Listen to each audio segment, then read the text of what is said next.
नमस्कार विद्यार्थी मित्रांनो. बघा, IBPS AFOचे मेन्सचे इंटरव्ह्यू चालू आहेत. आज बऱ्याच साऱ्या मुलांनी पहिला दिवस आहे 1 मार्च. बऱ्याच साऱ्या मुलांनी इंटरव्ह्यू दिले. तर त्या मुलांचे इंटरव्ह्यूचा अनुभव कसा होता, कशा टाईपचे प्रश्न त्यांना विचारण्यात आले, इंटरव्ह्यूला गेल्यानंतर जे काही वातावरण होतं ते कसं होतं, आपण जे काही मॉक इंटरव्ह्यू घेतले त्याचा काही विद्यार्थ्यांना फायदा झाला का, या सगळ्या गोष्टी ज्या आहेत याच्यावर डिस्कशन करण्यासाठी आपण हा व्हिडिओ बनवत आहोत. याचा आणखी एक उद्देश आहे की बाबा याच्यामध्ये जे काही प्रश्न विचारलेले आहेत, जे काही माझ्याकडे आलेले आहेत विद्यार्थ्यांकडून, त्या प्रश्नांचा फायदा विद्यार्थ्यांना जे काही उद्या परवा 7 तारखेपर्यंत जी काही आहे शिफ्ट, त्याच्यामध्ये बऱ्यापैकी होणार आहे. आता काही गोष्टी असतात, बऱ्यापैकी विद्यार्थ्यांनी कन्सिडर काय केलेलं असतं की स्टार्टिंगला गेलं की त्यांना पहिला प्रश्न काय विचारण्यात येईल, इंट्रोड्यूस युअर सेल्फ. ठीक आहे, असं बऱ्याच साऱ्या विद्यार्थ्यांना विचारण्यात आलं नाही. डायरेक्ट आता एक स्टुडंट होती, तिला सुरुवात कुठून केली, सुरुवात केली IPO पासून. ठीक आहे, डायरेक्ट IPO विचारला. म्हणजे ते इंटरव्ह्यूअर आहेत, त्यांना असा काही फिक्स पॅटर्न नाही आहे की तुम्ही गेलात की गेल्या गेल्या लगेच त्यांना इंट्रोड्यूस युअर सेल्फ पासून सुरुवात होईल. हां, काही विद्यार्थ्यांना इंट्रोडक्शन पासून सुरुवात झाली. मग आता दोन पॅटर्न मला थोडे ऑब्झर्व केले की ज्या विद्यार्थ्याची इंट्रोडक्शन पासून सुरुवात होते मग ते काय करतात, आधी इंट्रोडक्शन विचारतात, मग इंट्रोडक्शनचा एखादा पॉईंट पकडतात आणि त्या पॉईंटला आधार बनवून तुमचा इंटरव्ह्यू जो आहे तो काय करतात, एक्सटेंड करतात. आणि काही विद्यार्थ्यांना डायरेक्ट क्वेश्चनिंग सुरू करतात. हा एक अनुभव आहे. तिसरा टाईपचा अनुभव काय आला विद्यार्थ्यांना, त्यांनी एक क्वेश्चन मॅक्झिमम विद्यार्थ्यांना विचारला. तो क्वेश्चन असा होता, ॲग्रिकल्चरमध्ये आवडता विषय कोणता. मग त्यांनी हॉर्टी सांगितला, जास्त क्वेश्चन हॉर्टीवर विचारणार. ॲग्रोनॉमी सांगितला, ॲग्रोनॉमीवर. जेनेटिक्स सांगितला, जेनेटिक्सवर क्वेश्चन विचारणार. आणि चौथा मुद्दा काय होता की ज्यांचं ज्यांचं MSc झालेलं आहे, मग ज्याच्यामध्ये स्पेशलायझेशन झालेलं आहे त्याला आधार बनवून त्यांनी मॅक्झिमम क्वेश्चन विचारले. आणि पाचवा काय होता, तर समजा इंट्रोडक्शन पासून सुरुवात नाही, ठीक आहे, बाकी एकदा क्वेश्चन, मॅक्झिमम क्वेश्चन त्यांनी विचारले कशावर, की जनरल बँकिंगच्या ज्या टर्म्स आहेत त्यावर. आणि एखाद दुसरा क्वेश्चन जास्त विद्यार्थ्यांना कशावर विचारण्यात आला, तर जी काही MSP आहे, सध्या जी काही MSPला आधार बनवून शेतकऱ्यांचं जे काही आंदोलन चालू आहे त्याला आधार बनवून क्वेश्चन विचारण्यात आले. आता one by one me just तुम्हाला फक्त क्वेश्चन सांगतो. एका विद्यार्थ्याला विचारलं गॅपबद्दल. गॅपबद्दल मॅक्झिमम विद्यार्थ्याला क्वेश्चन विचारतात की एवढा गॅप का. नंतर विचारला स्केल ऑफ फायनान्स. जास्त करून विचारला AFOचा रोल, जी काही तुमची जॉब प्रोफाईल आहे. हे क्वेश्चन नीट ऐकून चला, कारण की तुम्हाला यापैकी होऊ शकतं काही क्वेश्चन रिपीट होतील किंवा याच्या आजूबाजूचेच क्वेश्चन विचारण्यात येतील. मग नंतर KCC मध्ये विचारलं की बाबा मॉर्गेज ठेवावी लागते का जमीन, मग ते किती लाखापर्यंत कोलॅटरल फ्री आहे, किती लाखाच्या नंतर ठेवावं लागतं. मग नंतर कॉलेज इंट्रोडक्शन जर विचारलं, इंट्रोडक्शन पासून जर सुरुवात झाली तर जे काही कॉलेज सांगता, मग त्या कॉलेजबद्दल जे काही आजूबाजूचे पॉईंट आहेत ते विचारायला सुरुवात करतात. ते तुम्ही एकदा प्रॉपर प्रिपेअर करून घ्या. मग नंतर काही लोकांना तर इंट्रोडक्शनची सुरुवात होतच नाही, म्हणजे शेवटपर्यंत ते विचारतच नाहीत की इंट्रोड्यूस युअर सेल्फ, काय तुझं नाव काय, डायरेक्ट क्वेश्चनिंग सुरू करतात. मग नंतर समजा तुम्हाला विचारतात की सब्जेक्ट कोणता आवडीचा आहे, आणि मग त्याच्यावर ते काय करतात, सुरुवात करतात. आता एका विद्यार्थ्याचा अनुभव काय होता, इंट्रोडक्शन विचारलं, इंग्लिशमध्ये सांगितलं. मग नंतर दुसरा क्वेश्चन विचारला, मग त्याला थोडी अडचण आली भाषेची. मग त्यांनी विचारलं की सर मी मराठीमध्ये बोलू का. त्यांनी काही ते म्हटले की आम्ही क्वेश्चन इंग्लिशमध्ये विचारू, तुला ज्या भाषेत उत्तर द्यायचे तू दे, आम्ही ते समजून घेऊ. असा देखील एक अनुभव आला. नंतर बघा, फार्मर प्रोटेस्टवर विचारला. मग फार्मर प्रोटेस्टवर क्वेश्चन विचारला. क्वेश्चन कुठं कुठं सुरू होतात, मग लगेच MS स्वामीनाथनचं नाव येतं, MSP येते. मग MSP कशी दिली जाते, MSPचा फॉर्म्युला काय, याच्या आजूबाजूचे क्वेश्चन विद्यार्थ्यांना विचारण्यात आले. काहींना कोल्ड स्टोरेजबद्दल विचारण्यात आलं, काहींना SLR बद्दल विचारण्यात आलं. मग नंतर मिलेट्सचे कॉप आहेत त्यांच्याबद्दल, टिश्यू कल्चर याच्याबद्दल काही क्वेश्चन आले. आणि MSc असेल तर जास्त करून MScवर क्वेश्चन विद्यार्थ्यांना विचारण्यात आले. नंतर बघा, काही विद्यार्थ्यांना काय विचारलं की इंट्रोडक्शन. मग मी तुम्हाला सुरुवातीला सांगितलं होतं की इंट्रोडक्शनहून त्यांनी नंतर कुठं गेले, इंट्रोडक्शन मधला एक मुद्दा पकडायचा, फॉर एक्झाम्पल जिल्हा पकडायचा, आणि मग तिथून ते इंटरव्ह्यू एक्सटेंड करायचा. मग जिल्ह्याची माहिती, मग जिल्ह्याचा क्रॉपिंग पॅटर्न, मग तुमच्या घरी शेतीमध्ये काय घेता, मग त्या पिकावर एक क्वेश्चन, मग त्याच्या आजूबाजूचे सगळे क्वेश्चन विचारणार. लगेच शिफ्ट होणार एखादा क्वेश्चन करंट अफेअरवर, मग एक दोन क्वेश्चन बँकिंगवर, जसं की ॲग्रिकल्चरचा सिनारिओ, ठीक आहे, क्रॉपिंग पॅटर्न, सॉईलचे टाईप, मग फार्मर प्रोटेस्ट. आणि काही लोकांना फक्त फार्मर प्रोटेस्ट म्हणजे काय चाललंय हे नाही विचारलं, तर ओपिनियन बेस्ड क्वेश्चन मध्ये विचारलं की बाबा या प्रोटेस्टवर तुमचं काय म्हणणं आहे, अशा वेळेस बिलकुल तुम्ही जे काय तुमचं म्हणणं आहे ते मांडत असताना जरी तुम्ही शेतकरी असला तरी ॲक्च्युअल सिच्युएशनच तिथं मांडा, ठीक आहे. मग नंतर एका विद्यार्थ्याला इंट्रोडक्शन खूप मस्त विचारलं. त्याला काय विचारलं माहिती का, फक्त 3 लाईनमध्ये तुझं इंट्रोडक्शन सांग. आता अशा वेळेस जर आपल्यातला एखादा पाठ करून गेलेला असेल, समजा ती सुरुवात करतो की माय सेल्फ, किंवा मग काही लोक ॲज यू नो पासून सुरुवात करतात, जे पाठ करून त्यांना शिकवलेलं असते, ठीक आहे.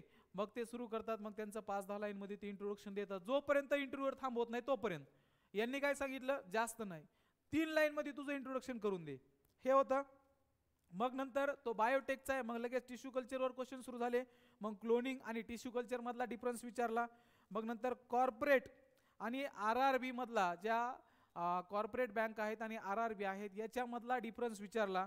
आणि मग नंतर विचारलं की बाबा RBI आहे असताना पुन्हा RRB बनवण्याचं कारण काय, हे देखील क्वेश्चन विचारला. मग नंतर महाराष्ट्रामध्ये कोणत्या RRB आहेत ते विचारलं. मग नंतर हॉबीमध्ये हॉबी एखाद्याला विचारलं तर मग त्या हॉबीला आधार म्हणून, आणि हॉबी सांगत असताना लिटरली सांगतो, आपली जी हॉबी आहे तीच सांगत चला. कुठंतरी यूट्यूबला बघितलं, कुठल्या तरी पुस्तकात वाचलं, मग ही सवय खूप स्टँडर्ड वाटते आणि मग ती सांगायची. ते काय करतात, मग लगेच क्वेश्चन एक्सटेंड करतात. तिथं आपण अडकलं नाही पाहिजे. मग नंतर ग्रीन लेबल ATM. मग आता ग्रीन लेबल ATM एक जणाला विचारलं तर पूर्ण ATMचे टाईप तुम्ही काय करा, करून चला. मग नंतर आता काय विचारलं, फूडटेक असेल, ज्यांचं फूडटेक बॅकग्राऊंड आहे, फूडटेकवर जास्तीत जास्त प्रश्न विचारले. नंतर स्कीम विचारण्यात आल्या बऱ्याच साऱ्या विद्यार्थ्यांना, PM किसान असेल, मग झिरो बजेट फार्मिंगवर विचारण्यात आलं. पुन्हा बँकिंगबद्दल एक अनुभव विद्यार्थ्यांनी सांगितला की बँकिंगमध्ये ॲसं डीपमध्ये विचारण्यात नाही आलं, ज्या काही छोट्या छोट्या टर्म्स आहेत त्या विचारण्यात आल्या, जसं की SLR असेल, तुमचा रेपो रेट असेल, रिव्हर्स रेपो रेट असेल, MICR कोड असेल, IFSC कोड असेल, IPO असेल, म्युच्युअल फंड असेल, हे असे काही जे वरवरच्या टर्म्स आहेत ह्या विचारण्यात आल्या. मग नंतर इंट्रोडक्शन जर नसेल तर डायरेक्ट मग बँकिंगच्या क्वेश्चनपासून मॅक्झिमम मुलांचा असा अनुभव होता की सर त्यांनी आम्हाला जर इंट्रोडक्शन नाही विचारलं, थेट बँकिंगचे क्वेश्चन सुरुवात केली. आता काहीच काय डिग्रीचे सब्जेक्ट विचारला, एक जणांनी सांगितलं होतं इकॉनॉमिक्स, मग इकॉनॉमिक्सवर विचारला. मग FBY जे काही प्रधानमंत्री फसल विमा योजना आहे त्याच्यावर. हे पहा, हे असे क्वेश्चन्स आहेत. आता मी नंतर आणखी एका विद्यार्थिनीला विचारलं शेवटी तिने असं सांगितलं की सर इंट्रोडक्शन बिलकुल विचारलं नाही, IPOवर विचारलं. मग मी यवतमाळकडली होते, मग यवतमाळची मला डिटेलमध्ये माहिती विचारली. मग तुमच्या शेतात काय, मग तिथून कॉटनवरचे मला क्वेश्चन एक्सटेंड करण्यात आले.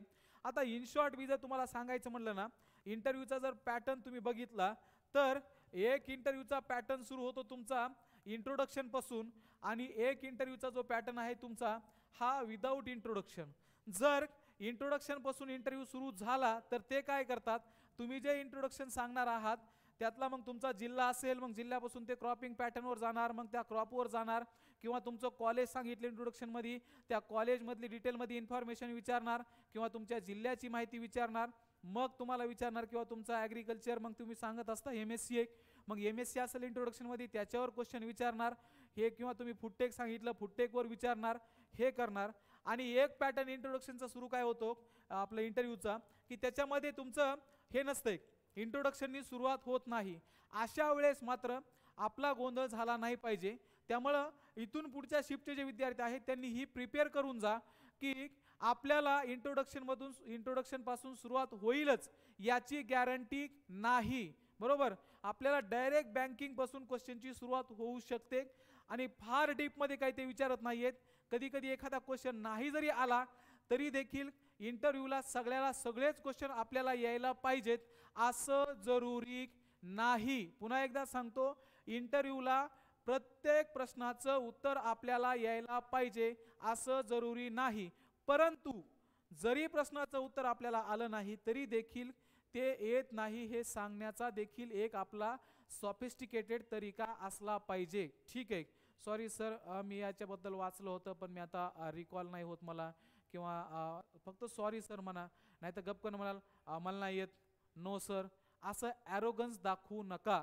कारण इंटरव्ह्यूमध्ये जे तुम्हाला मार्क्स भेटणार आहेत ते फक्त तुम्ही दिलेल्या प्रश्नाच्या उत्तरावर भेटणार नाही, तुमचं बाकीचं जे काही बिहेवियर आहे ते बारकाईने ऑब्झर्व करणार आहेत आणि त्या बिहेवियरवर तुमचे मार्क हे डिपेंड असणार आहेत. त्यामुळं जरी प्रत्येक प्रश्नाचं उत्तर आलं नाही तरी घाबरू नका आणि असं दिमागामध्ये सेट करून तिथं हॉलमध्ये एंट्री करू नका की मला पहिल्यांदा इंट्रोडक्शनच विचारतील किंवा काय विचारतील. मी फक्त तुम्हाला एक पॅटर्न सांगितला. जर इंट्रोडक्शन पासून सुरू झालं तर ते इंट्रोडक्शनचा एक पॉईंट पकडून ते काय करतात, एक्सटेंड करतात.